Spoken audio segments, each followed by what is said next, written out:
Hello বন্ধুরা, আজকে রেসিপিটা হলো সর্ষে পটল। দেখুন, আমি এর জন্য 5টা পটল নিয়ে নিয়েছি ছাড়িয়ে, আর নিয়েছি সর্ষে পোস্ত কাঁচা লঙ্কা বেটে। আমি পটলগুলোকে দেখুন এখন কড়াইয়ে তেল দিয়ে দিয়েছি। এবার পটলগুলোকে আমি ভেজে নেব।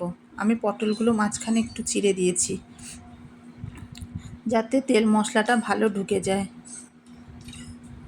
দেখুন, এবার পটলটা আমি উল্টে পাল্টে ভালো করে সুন্দর করে ভেজে নেব। কচি পটল হলে খুব ভালো হয়, একটু বাতি হলে বীজগুলো মুখে লাগে।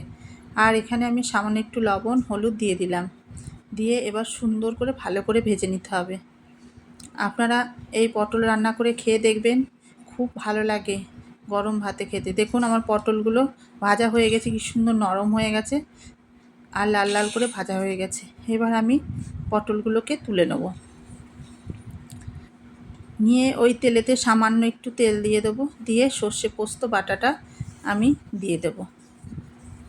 দেখুন কত সুন্দর। এরপরে পরিমাণ মতন লবণ হলুদ দিয়ে দেবো, আর দেখুন স্বাদ মতন একটু চিনি দিয়ে দেবো। আর মশলাটা সুন্দর করে একটু কষাতে হবে। আর দেখুন, আমি এখানে একটু ধোয়া জল দিলাম, মশলা ধোয়া, আর দিলাম স্বাদ মতন চিনি। আগেই বলেছি আমি স্বাদ মতন চিনি দেবো।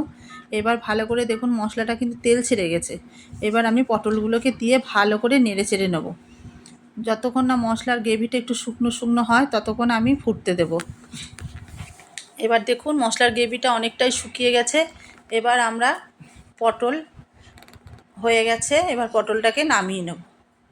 হয়ে গেল সর্ষে পটল আমাদের রেডি। আপনারা খেয়ে দেখবেন, আপনাদের ভালো লাগলে ফেসবুক চ্যানেলটিতে শেয়ার করে দেবেন, আর ফলো করে দিন, আর ইউটিউব চ্যানেলটিতে সাবস্ক্রাইব করে দিন।